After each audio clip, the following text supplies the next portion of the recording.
Hello दोस्तों, movie explained era में आप सभी का स्वागत है। क्या हो जब आपके पास ऐसे कोड हो और ऐसे नंबर हो जिनसे यह पता चले कि भविष्य में कौन कौन सी दुर्घटनाएं होने वाली है, जिनके आधार पर बताया जा सके कि दुनिया का अंत कब होने वाला है। तो चलिए जानते हैं। इस मूवी का नाम है नोविंग। इस मूवी में एक ऐसे बच्चे की कहानी है जिसे अजीब तरह के रहस्यमय इंसान दिखाई देते हैं। फिल्म की शुरुआत में एक छोटी बच्ची को दिखाया जाता है जिसका नाम लुसिंडा होता है, जो अपने स्कूल के सामने खड़ी है, जो अजीब नजर से लगातार आसमान की तरफ देख रही है, जैसे कि किसी ने उसको वश में कर लिया हो। जब उसकी टीचर, जिनका नाम मिस टेलर होता है, वो लुसिंडा को बुलाती है तो वह उनकी भी आवाज नहीं सुनती। सभी बच्चे क्लासरूम में आ जाते हैं, साथ में लुसिंडा भी। और क्लासरूम में मिस टेलर सभी बच्चों को बता रही होती है कि आज स्कूल का स्पेशल ओपनिंग डे है और आज सभी बच्चों के बीच में एक ड्राइंग कंपटीशन रखा जाएगा और इस कंपटीशन में सभी बच्चे ऐसी चीजें ड्रॉ करेंगे जिनकी पॉसिबिलिटी भविष्य में शायद हो सकती है। और क्लासरूम में सारे बच्चे कुछ न कुछ ड्रॉ करने लग जाते हैं और लुसिंडा तो कुछ और ही कर रही थी। वह पेपर पर नंबर लिख रही थी जो बहुत अजीब थे। लुसिंडा ने नंबरों से पूरा पेपर भर दिया होता है और कंपटीशन का टाइम भी आउट हो चुका है और मिस टेलर सारे बच्चों से उनके पेपर ले लेती है और टीचर सारे बच्चों की ड्राइंग को एक टाइम कैप्सूल में डाल देती है और उस टाइम कैप्सूल को बंद कर दिया जाता है। और स्कूल में अनाउंसमेंट होता है कि आज से 50 साल के बाद ही ये टाइम कैप्सूल खोला जाएगा और उस टाइम कैप्सूल को जमीन के अंदर दबा दिया जाता है जिसे 50 साल के बाद ही निकाला जाएगा। यहाँ पर सब इस टाइम को सेलिब्रेट कर रहे होते हैं, पर लुसिंडा एक तरफ शांत सी खड़ी रहती है, लेकिन वह एकदम से गायब हो जाती है और ढूंढने पर भी स्कूल के स्टाफ को कहीं नहीं मिलती। मिस टेलर लुसिंडा को ढूंढते ढूंढते बेसमेंट तक चली जाती है। वहाँ पर एक कमरे से कुछ अजीब सी आवाज आ रही होती है। जब वह गेट खोल कर देखती है तो उसके पीछे लुसिंडा होती है जो बहुत ज्यादा घबराई सी लगती है। उसके हाथों की उंगलियों पर खून लगा होता है। मिस टेलर देखती है लुसिंडा ने गेट के पीछे की तरफ अपनी उंगलियों से कुछ लिख दिया है। वह अपने टीचर से बोलती है प्लीज इन आवाजों को बंद कर दो, पर उन्हें कुछ समझ नहीं आता। फिल्म में अगला दिन 50 साल बाद का दिखाया जाता है जिसमें एक साइंस प्रोफेसर को दिखाया जाता है जिनका नाम जॉन होता है, जो अपनी पत्नी के गुजर जाने के बाद काफी डिप्रेशन में रहते हैं और उनका एक बेटा भी होता है जिसका नाम कालेब होता है। वह उसी स्कूल में पढ़ता है जिसमें 50 साल पहले लुसिंडा पढ़ती थी और मिस टेलर पढ़ाया करती थी। और आज उसी स्कूल की 50वीं सालगिरह है। आज उस टाइम कैप्सूल को बाहर निकाला जाएगा जिसको 50 साल पहले जमीन में दबाया गया था और टाइम कैप्सूल को बाहर निकाला जाता है। अब टाइम कैप्सूल को खोलने के लिए मिस टेलर को बुलाया जाता है जो कि अब स्कूल की प्रिंसिपल है, जिनकी अब उम्र काफी हो चुकी है। और टाइम कैप्सूल को खोलकर उसके अंदर के सारे लिफाफे बच्चों में बांट दिए जाते हैं। एक लिफाफा कालेब को भी मिलता है, पर उसके पास जो लिफाफा आता है उसके अंदर वही पेपर होता है जिसे लुसिंडा ने नंबरों से भर दिया था।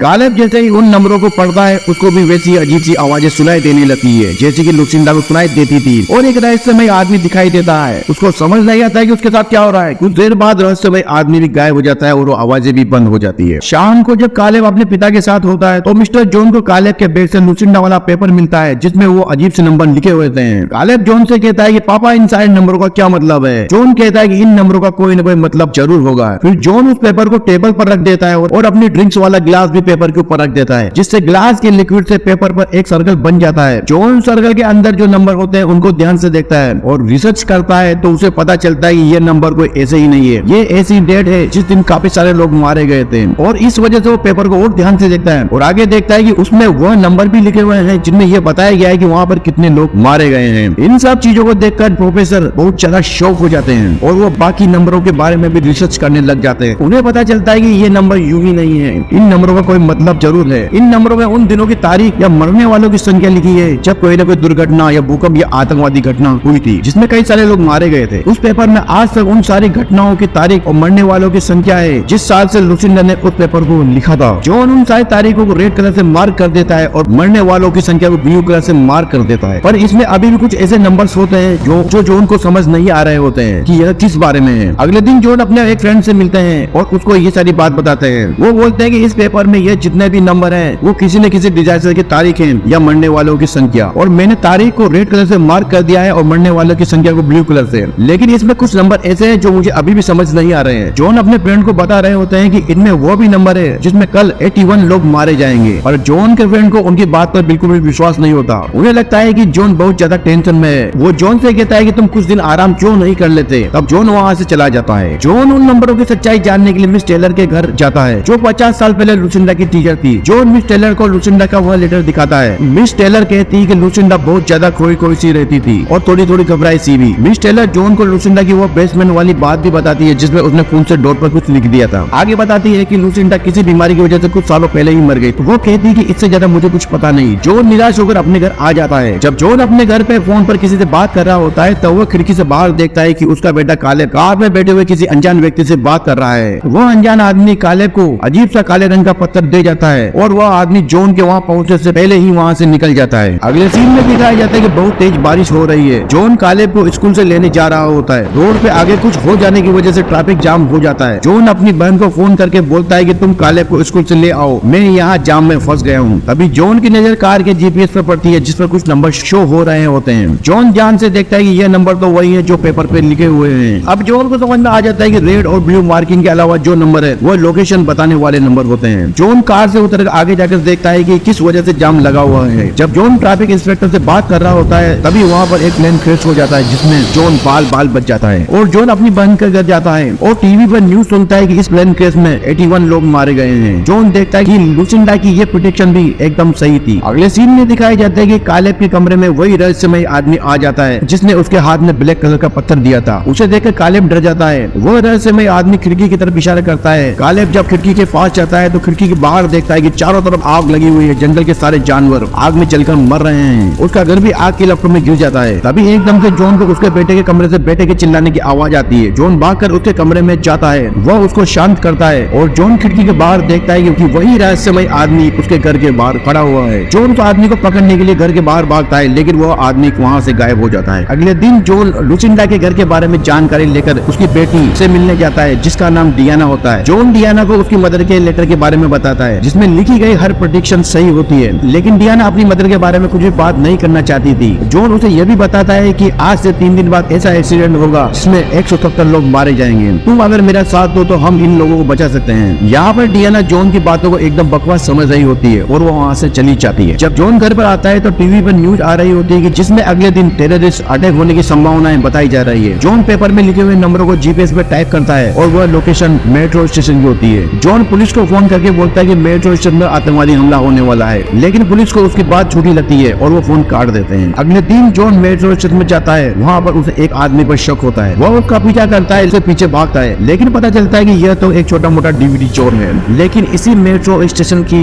दूसरी लाइन पर एक मेट्रो ट्रेन अपनी लाइन से उतर जाती है और बहुत बड़ा हादसा हो जाता है। इस हादसे में 170 लोग मारे जाते हैं। एक बार फिर से साबित हो जाता है कि लुसिंडा की प्रेडिक्शन एकदम सही थी। जब जॉन अपने घर जाता है तो उसको उसके घर के बाहर लुसिंडा की बेटी डियाना मिलती है। वह कहती है कि मैंने ट्रेन वाले हादसे के बारे में न्यूज में सुन लिया है, मुझे लगता है कि तू एकदम सही कह रहे थे। डियाना जॉन को बताती है कि इस पेपर में जो लास्ट में जो नंबर लिखे हैं, मेरी मोम बताती है कि मैं इस दिन मर जाऊंगी। मेरी मोम हमेशा लोगों के मरने की बात किया करती थी, इसलिए मैं उनको पसंद नहीं करती थी। अब डियाना जॉन को उस घर में लेकर जहाँ लुसिंडा छुप कर रहना चाहती थी। जब वह दोनों वहाँ जाते हैं तो यहाँ पर इनको पता चलता है कि इस पेपर के लास्ट में जो डबल ई लिखा हुआ है, जिनको वह कुछ और समझ रहे थे, असल में इसका मतलब था एवरीथिंग एंड। इसका मतलब यह था कि सब कुछ खत्म होने वाला है, यानी कि यह पृथ्वी नष्ट होने वाली है, हर कोई मर जाएगा, पर कैसे पता नहीं। यहाँ जॉन को ब्लैक पत्थर भी दिखते हैं जो रहस्यमय आदमी ने उसके बेटे को दिए थे। बाहर कार में जॉन का बेटा और डियाना की बेटी भी होती है। तभी उनकी कार के बाहर वह रहस्यमय आदमी आ जाते हैं जो उनको घूर घूर कर देखते हैं। वो इनसे कह रहे होते कि तुम हमारे साथ आ जाओ। इतने में जॉन का बेटा कार का हॉर्न बजा देता है जिससे जॉन को पता चल जाता है कि उसका बेटा मुसीबत में है और जॉन और डियाना जल्दी से कार के पास आ जाते हैं। जॉन उन रहस्यमय आदमियों का पीछा करता है। उनमें से एक आदमी रुक जाता है। जॉन उसके ऊपर बंदूक तान देता है। वो कहता है कि बताओ तुम कौन हो, तुम क्यों हमें परेशान कर रहे हो। तभी वह आदमी मुड़कर जॉन की तरफ देखता है और मुंह खोलता है। उसके मुंह से बहुत ज्यादा तेज रोशनी निकलती है। जब रोशनी बंद होती है तो वो आदमी वहाँ से गायब हो चुका होता है। जॉन को कुछ समझ नहीं आता। अगले दिन डियाना की बेटी लुसिंडा की फेवरेट पिक्चर पर येलो कलर से कुछ कर देती है और इस पिक्चर को जॉन देख लेता है और वह समझ जाता है कि दुनिया कैसे तबाह होगी। उसे पता चल जाता है कि दुनिया सूरज के रेडिएशन से जलकर खत्म हो जाएगी। तब जॉन अपने ऑफिस आता है और कंप्यूटर पे सूरज के रेडिएशन को चेक करता है। तब उसे पता चलता है कि सूरज का रेडिएशन बहुत ज्यादा बढ़ चुका है, कुछ दिनों में दुनिया तबाह कर देगा। जब जॉन घर आता है तो देखता है कि उसका बेटा भी उसी तरीके से पेपर पर नंबरों को लिख रहा होता है जिस तरीके से लुसिंडा लिखती थी। तब उसे याद आता है कि मिस टेलर ने उन्हें यह बताया था कि उसने खून से बेसमेंट के डोर पर कुछ लिख दिया था। जॉन जाकर उस डोर को लेकर आता है। जॉन को डोर पर लिखे हुए पिटिशन से पता चलता है कि पृथ्वी पर कुछ ऐसी जगह है जहाँ पर इन रेडिएशन से बचा जा सके, लेकिन घर आने पर उसे कोई नहीं मिलता। तब उसे पता चलता है कि डियाना उसके बेटे और खुद की बेटी को यहाँ से लेकर चली जाती है ताकि वो बच सके। डियाना पेट्रोल स्टेशन पर न्यूज में देखती है कि दुनिया में ऐसी तबाही आने वाली है जिससे बचने के लिए लोगों को जमीन के अंदर शेल्टर में चले जाना चाहिए। तब डियाना जॉन को फोन करके उसकी लोकेशन बताती है। तब जॉन बताता है कि उसे पता है कि हमें कहाँ जाकर छुपना है जहाँ हम बच सकते हैं। जब डियाना फोन पे बात कर रही होती है तो उसकी गाड़ी को कोई लेकर चला जाता है जिसमें वो दोनों बच्चे भी होते हैं और डियाना भी किसी और की गाड़ी को लेकर उसका पीछा करती है, लेकिन डियाना का एक्सीडेंट हो जाता है और वो वहीं मर जाती है। डियाना की मौत भी उसी समय होती है जब उसकी मॉम ने बताया था और ये प्रेडिक्शन भी एकदम सही थी। जब जॉन डियाना की लाश के पास पहुंचता है तो उसको उसके हाथ में ब्लैक पत्थर दिखता है जिससे वो समझ जाता है कि बच्चे कहाँ पर है। वो अपनी कार से उस जगह चला जाता है जहाँ पर लुसिंडा जाकर छुप जाती थी। जॉन को वहाँ पर वो रहस्यमय आदमी दिखते हैं। जॉन उनके ऊपर अपनी बंदूक तान देता है। वो उनको शूट करने ही वाला होता है तभी जॉन का बेटा आ जाता है और उसको शूट करने से रोक देता है। वो जॉन को बताता है कि ये लोग हमें मारने नहीं हमें बचाने आए हैं। तभी जॉन देखता है कि वो रहस्यमय आदमी एक स्पिरिचुअल बॉडी में ट्रांसफॉर्म हो गए हैं जैसे कि किसी पवित्र आत्मा की तरह। तभी वहाँ आसमान से एक स्पेसशिप आती है। जब स्पेसशिप नीचे उतरता है तब जॉन को पता चलता है कि यह स्पेसशिप सिर्फ बच्चों के लिए होती है, इसमें वो नहीं बैठ सकता। तब जॉन अपने बेटे को गले से लगाता है, प्यार करता है और उसको रवाना कर देता है। जॉन देखता है कि वह पवित्र आत्मा बच्चों को स्पेसशिप में बिठा कर ले जाती है। तो जॉन देखता है कि इसी तरह की कई सारी स्पेसशिप आकाश में उड़ रही होती है और जॉन बेहोश हो जाता है। जॉन को होश आता है तो वह बहुत सारे ब्लैक पत्थरों के ऊपर लेटा हुआ होता है। उसे अपनी फैमिली की याद आती है। वो आखिरी पल में अपनी फैमिली के साथ में रहना चाहता है। वो फैमिली के पास जा रहा होता है तब उसे पता चलता है कि तबाही हो चुकी है। वह अपनी फैमिली अपने पेरेंट्स के पास चला जाता है, उनसे गले मिलता है क्योंकि उसे पता है कि आज के बाद हम कोई जिंदा नहीं रहने वाले। फिर उसकी फैमिली एक दूसरे को गले लगाते हैं और वो ऐसे ही रहते हैं और सूरज का रेडिएशन पूरी धरती को तबाह कर देता है, नष्ट कर देता है। सभी लोग मारे जाते हैं। अगले सीन में हम देखते हैं कि वो पवित्र आत्माएं बच्चों को ऐसी जगह ले जाते हैं जैसे तो कोई वो स्वर्ग हो और पवित्र आत्माएं चाहती है यह दोनों मिलकर अब एक नई दुनिया बनाए। यहीं पर इस मूवी का एंड हो जाता है। लेकिन इस मूवी में यह आगे नहीं बताया जाता है कि वो पवित्र आत्माएं कौन थी, एलियंस थे या कोई देव मानव। अगर आपको हमारी ये कहानी अच्छी लगी हो तो प्लीज हमारे चैनल को लाइक करके सब्सक्राइब जरूर करें। धन्यवाद।